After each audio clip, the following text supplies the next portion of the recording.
nome é Franklin Carvalho, eu sou daqui da Bahia, estou em Salvador, mas eu vim do interior da Bahia, né? Eu sou sertanejo e foi o sertão que me inspirou a escrever esse livro, O Encorado, que é de 2004, e já começou a me dar um rumo do que eu queria escrever na minha trajetória. Então depois veio esse aqui, que é o Céus e Terra, que ganhou o Prêmio Sesc de 2016.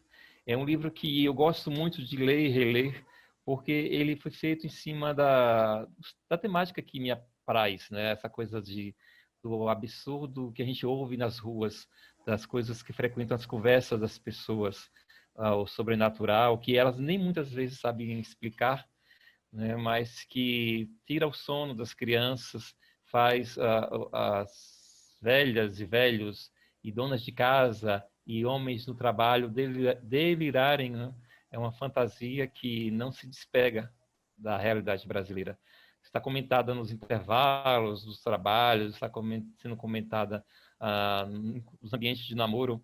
Existem sempre essas lendas, o brasileiro gosta muito de falar dos mortos, por mais que a gente ache uma coisa que se deve evitar e que por mais que cause calafrio, mas é um medo gostoso, né? Existe um escritor, um antropólogo, o Oscar Calavia Sainz, que ele tem esse livro que eu recomendo para vocês, que é o Fantasmas Falados. É um livro que mexeu muito comigo, porque ele fala como o sobrenatural está na vida do brasileiro, dia e noite, em como o brasileiro gosta de pedir é, favores, bênçãos, graças a todo tipo de santo, né? Ao espírito de luz, ao preto velho, à entidade do candomblé, à entidade da Umbanda, ao santo que está no céu. É como se nós tivéssemos esses despachantes, né? Falando assim do ponto de vista antropológico, no outro mundo. Nós temos no além alguns amigos, alguns protetores. E é essa coisa que está na alma do brasileiro que me interessa capturar, não aquela coisa da religião do ponto de vista científico, porque na ciência a gente divide e na realidade as coisas estão misturadas. A gente voltando para a cena real, a sociedade mesmo, as religiões estão misturadas nas cabeças das pessoas, as histórias que delas derivam transbordam do centro espírita para as ruas, transbordam dos terreiros para as ruas, transbordam das igrejas para as ruas. E nesse momento eu estou muito feliz porque vai sair esse livro meu, que foi premiado na Academia de Letras, na Academia de Letras da Bahia no ano passado. Um prêmio nacional da Academia de Letras da Bahia. Ele é A Ordem Interior do Mundo, que são histórias que se passam no interior, assim mesmo capturadas de ouvido, reconstituídas, remontadas, refeitas, elaboradas, mas com esse sabor da prosa ouvida das noites com pouca iluminação e também nas ruas de cimento, nas ruas de paralelepípedos, nas ruas de areia e pedras. Então, tem muitas das minhas viagens nesse meu A Ordem Interior do Mundo. O lançamento deve ser agora em setembro e vai estar aí pelos meios virtuais, inclusive o lançamento deve ser virtual, a gente vai anunciar nas redes sociais também. Eu estou trabalhando em casa, apesar desse lançamento, estou trabalhando já em coisas novas. Como vocês podem perceber, a gente escreve fazendo as anotações. Eu estou na fase de revisão desse livro, com muitas canetadas, para depois passar a uma versão definitiva. O nome do livro é 17 Pregos. 17 pregos, porque na Martinica se fala que 17 pregos é o número de pregos necessários para se fechar um caixão. Aquela música Babalu, que a Ângela Maria gravou, ela fala, dá-me 17 velas. Babalu é o nome de Obaluaê, que é uma entidade que nessa música se fala do velório que se faz para se conquistar uma pessoa amada. É um velório, uma simulação de velório que se faz no ritual e que se usa 17 velas. Dá-me 17 velas, eu quero pedir que meu negro me queira, né? Então, eu nomeei esse livro 17 Pregos porque ele é uma coletânea que eu quero lançar mais à frente, com histórias também que mexem com essa coisa do sobrenatural, esse gosto que a gente tem. E eu fui capturar histórias de pesquisadores, fui capturar histórias de gente da sociologia, da antropologia, que sai por aí afora investigando o Brasil, revistas especializadas, mas também da minha cidade do interior. Né? E tudo tem como motivação, no final, o start, a coisa que eu ouço lá no interior, nas viagens que eu faço ao sertão. Eu vou começar a ler aqui para vocês uns trechos. Eu pensei em falar um pouco desse livro, mas eu acho melhor ler esses trechos que, a meu ver, são muito ilustrativos, né, do que eu estou trabalhando nessa obra nova. Entre as histórias, é uma coletânea de contos. Entre as histórias, nós temos de uma viúva que ela sonha, ela está tendo sonhos com o marido, que morreu há muito tempo, né, e são sonhos até bons. Essas são das histórias, eu vou falar depois das outras, e vou ler trechos de outras coisas também para vocês. A viúva aqui falando, né, uma velhinha falando. Minha neta é que tinha pego a Manuel, sem sequer conhecer. Menina ainda, com 2 anos, olhava o retrato na parede e dizia: Eu falei com vovô Manuel. E todo mundo ficava espantado. A mãe, minha nora, mandava calar. Uma vez eu tirei o retrato da sala, não queria mais. A criança começou a chorar e a apontar para o lugar. Tive que prometer nunca mais mexer no quadro. Puxando bem da memória, já sonhei com o falecido outras vezes, mas coisa mais pequena, só aquela presença passando. Uma noite, ouvi a voz e quando acordei, a cadeira rangia ao pé da cama. Alguém tinha se levantado. Mas anteontem a visão foi mais clara, mensagem assim calma, confortável. Outro dia eu tive um sonho bom. Via a roça do alto voava. Lá embaixo passava um rio cheio, agitado, refrescando tudo. E os cavalos gordos corriam sobre as espumas e soava alto uma música que meu filho ouve todos os dias no rádio. Não sei cantar, é estrangeira. Quando eu estava naquela maravilha, uma agitação qualquer me despertou. Perdi a delícia. O meu sono é leve. Desperto se faz frio no meio da noite, porque tenho a pele fina e os ossos ariscos. Só esmoreço de vez com muito cansaço, como num dia desses, em que eu estava cozendo a mortalha de comadre Leotina. Eu apurava a vista, ia quase pelas 10 da noite e decaí sobre o pano alinhavado. Acordei com aquele relance. Acorda, Raimundo. Acorda, Raimunda. Capriça que estou necessitada. Era a alma da comadre advertindo.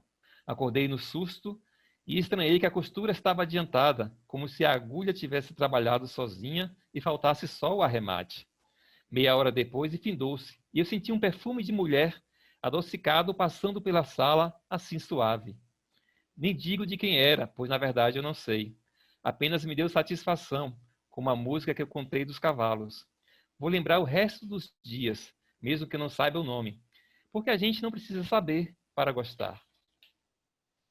Bom, a outra história que eu estou escrevendo é de um pai de santo, e aí vocês vão me perguntar de que religião ele é, se ele é da Umbanda, se é de determinada linha da Umbanda, do Candomblé, ou espírita, porque às vezes alguns pais de santos se dizem espíritas, né? Do Candomblé ele não é, porque o Candomblé é uma religião que tem algumas definições mais claras com relação a isso, mas ele estaria nessa linha de ser um pai de santo de uma identificação que ele diz que eu tenho um centro de auxílio e oração. Ele, inclusive, ele prefere não se identificar muito numa corrente, vamos dizer assim, numa corrente religiosa, numa linha religiosa. Mas eu tento, e esse pai de santo é uma coisa que me inspirou muito, tento mostrar, por exemplo, que ele vai para a missa e que ele tem várias influências no comportamento dele. É um pai de santo bem jovem e ele sonha, ele tem uma guia que é uma velha, uma idosa, né? Que aparece para ele e ajuda a resolver as questões em que ele assume, né? Ele fala aqui dos encontros com essa velha.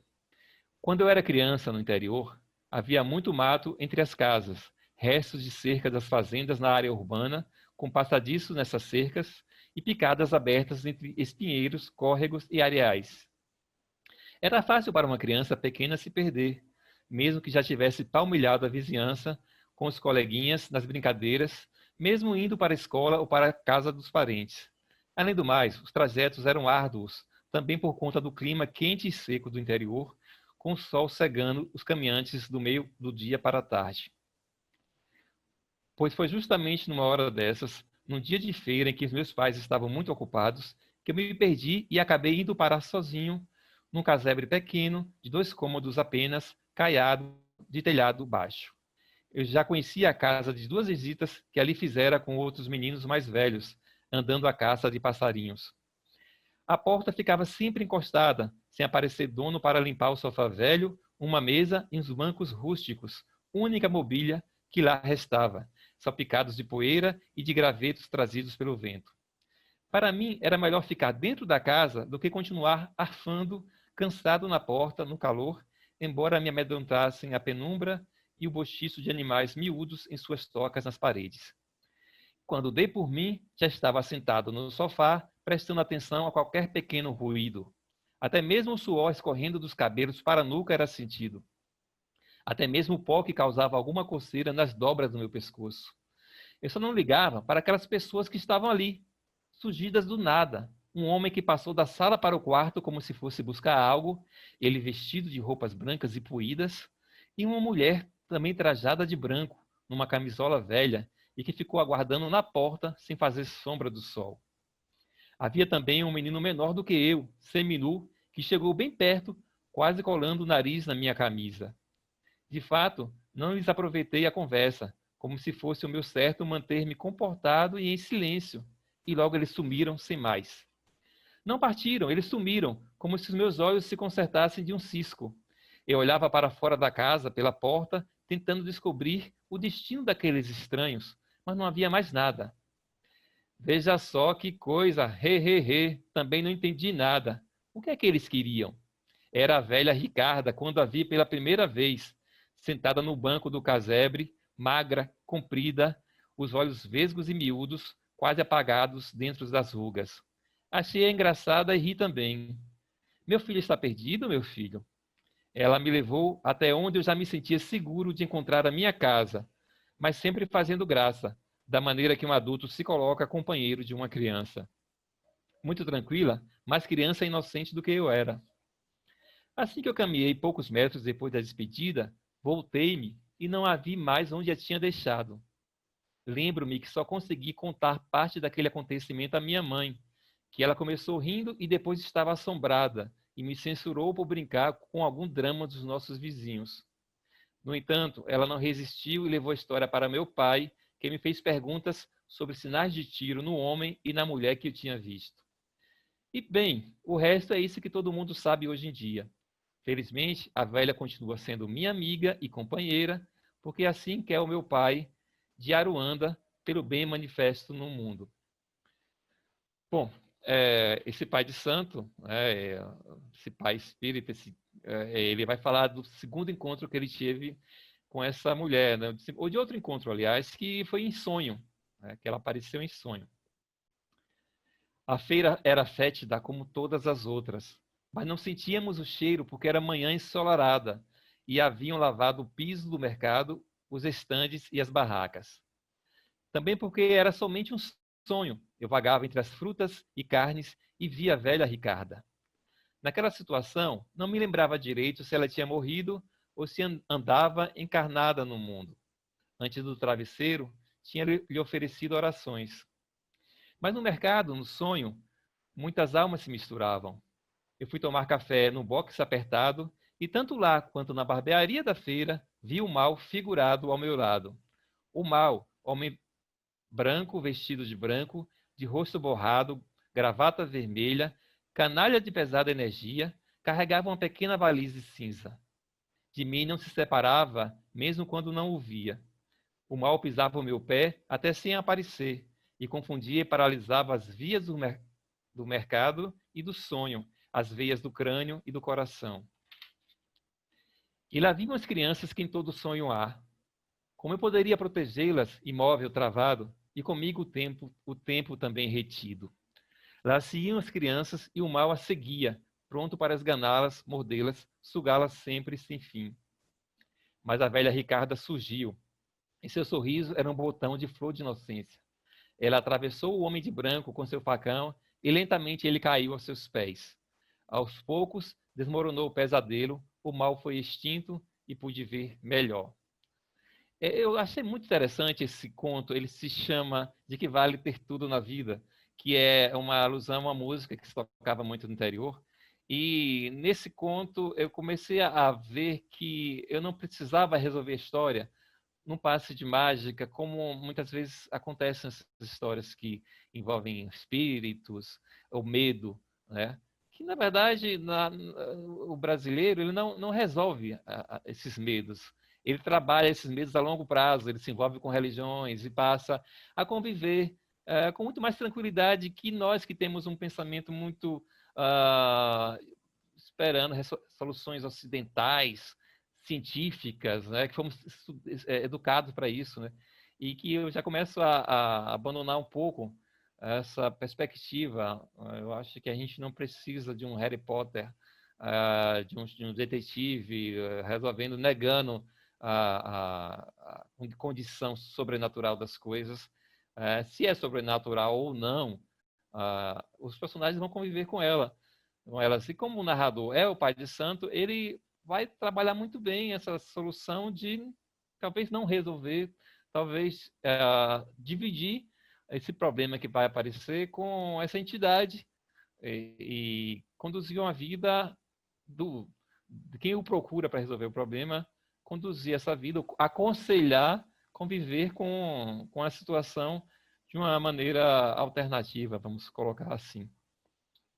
Só para terminar, já encaminhando para o fim, eu queria falar de uma narrativa aqui que fala dos medos que a gente tem no interior, que eu fui meio que catalogando, mas são histórias, pequenas histórias que se juntam numa narrativa maior. As sombras no caminho. O caminhante que passa pelas estradas, seguindo os rumos do sertão, tem hoje a velocidade das motocicletas e carrega a cidade no telefone de bolso. No entanto, já houve tempos de imenso pavor quando nossos avós andavam a pé e as estradas davam susto em quem passava só. Meu compadre Lula, velho magro e desdentado, jura ter visto o diabo num galho de árvore, e era meio-dia apenas. O que ele lhe disse, Lula? Eu perguntei. Nada. Piou, virou pássaro, voou. E sempre havia as almas nas trilhas das fontes, dos lagos, das águas, algumas delas já conhecidas das mulheres. Bastava uma dona se desgarrar e esquecer as orações e elas vinham atalhá-la. Nos caminhos das inúmeras capelas era também comum o cristão ser apelado. Parecia ser o que as almas sentiam, pelo que se dizia, que ele se dedicasse em prece. Dia desses, era de tarde, eu vinha da barragem e me lembrei dessas histórias. Eu senti uma friagem, um medo de ser roubado ou de bicho aparecer, e amarelei como um papel velho. Sim, eu vinha só e sem reza, e o sol sumia nublado. Porém, devoto do mendigo Lázaro, confiei. Surgiu um cachorro enorme, que não sei de onde veio, e calado e manso me seguiu até a cidade, e sumiu no mesmo mistério. Meia légua durou aquilo, eu crendo que o cão queria um osso, mas ele foi a minha guarda que o santo mandou. E houve sustos piores. Uma moça que conheci, Vera, hoje falecida, contava que em hora escura, passando por casa antiga, viu a porta de duas folhas fechada e uma cabeça aparecendo onde as folhas se juntavam. Ela, muito corajosa, enfrentou a assombração, que em vida era dela aparentado. Esconjuro, Adroaldo, deixe de pataquada. E a alma riu, os dentes cheios de terra. Já o avô de Ubirajara, que mora no João Vieira, certa vez teve visagem de gelar. Seguia ele madrugada pela estrada estreita que levava a uma urgência, quando assomou à distância um homem todo de preto, de pé, abraçado a um caixão. O avô, me falou Ubirajara, orou o credo dentro de si e, passando pelo danado, deu boa noite como se visse um vivo. Recebeu resposta assim igual educada, e ninguém morreu por causa daquilo. Porém, o que mais assusta no sertão a qualquer hora é o silêncio e os estalos nas picadas da caatinga, o pio de ave agorenta, os leitos de cascalhos secos sem vida. Não tanto as cruzes na estrada, nem os cemitérios de um só muro, nem os casebres em ruínas, nem as canecas e as panelas amassadas ou as peças de roupas esquecidas por famílias que partiram. Embora isso também. Outras vezes, se foram assombrações, nem saberemos de fato. Aquela baraúna, árvore imensa, que nunca foi derrubada, mesmo com a estrada construída à volta dela, aquela em frente à fazenda Guarani, é a noite assustadora. Tudo por quê? Sempre foi passagem de funerais, de saimentos, de irmãos que carregavam outros em redes para sepultamentos e ali paravam para repousar. E ali paravam para repousar. Naquele instante, enrolados, os defuntos se alongavam também na grama. Por esse tanto, a baraúna ficou falada, como toda árvore já é dita sombra de miasmas, mas aquela ainda mais. Ali perto, uma vez o velho Niso João Ferreira, seu compadre, passava a noite e cruzaram com mulher toda de branco. Parecia ela viva e levava um bebê embalado. Mais à frente, os camaradas comentaram: Você viu, compadre? Vi, acho que o marido vem aí de frente. Até hoje não apareceu marido, e se sabe que mulher não saía só aquela hora. Mulher era não. Por último, o Oliveira, irmão de Niso, vive outra presepada, pois da Baraúna até a cidade lhe acompanhou o som de um pandeiro, tum-tum-tum. Digam-me se não foi merecido. Sabe quando ele andou desprevenido? Noite alta, sexta-feira da paixão. Por que não dorme a gente da nossa terra? Por que nunca se aquieta? Então é isso, são trechos desses contos. Não tem 17 contos o livro, é só por conta desse número 17, dos pregos, da canção Babalu, e uma curiosidade lá na Itália, principalmente em Nápoles, 17 é o número da morte, porque 17 se escreve em algarismos romanos V, X e I, e se misturando essas letras, você tem a palavra vici, que em latim isso quer dizer vivi. Então, quando você fala vivi, você já não está mais vivo, você já está morto. Então, 17 é um número assim considerado como 13, um número que não é bem visto, e muitas vezes as pessoas saltam esse número 17. Em alguns lugares esse número deveria ser mesmo saltado. Enfim, é um pouco temeridade a gente colocar esse número na capa de um livro, mas eu acho que dá para a gente fazer muitas brincadeiras. E um número, eu gosto muito de números, o número sempre dá para a gente fazer alguns trabalhos gráficos, né? Eu gosto muito de pensar o livro do ponto de vista da concepção gráfica, imaginar como é que ele vai ser impresso. Não sei se eu coloco um caixão na capa, né? Pode ser meio assustador, mas a gente pode estilizar caixões. Hoje já é uma peça que, depois da internacionalização da festa de Muertos, lá no México, as pessoas já trabalham melhor com caveiras, já trabalham melhor com caixão, né? Então, acho que dá para a gente pensar nisso. Eu desejo uma boa virada cultural para vocês, né? Com meus companheiros aí da escrita, torcer por dias melhores na literatura, e esperar que as pessoas nessa quarentena, enquanto ela dure, que as pessoas leiam mais, quem quiser escrever, quem puder escrever, se inspirar, produza mais também. Parabéns à biblioteca pela iniciativa, e vamos nos reunir mais vezes em eventos como esse. A gente precisa. É isso. Muito obrigado a todos e vamos continuar nos encontrando.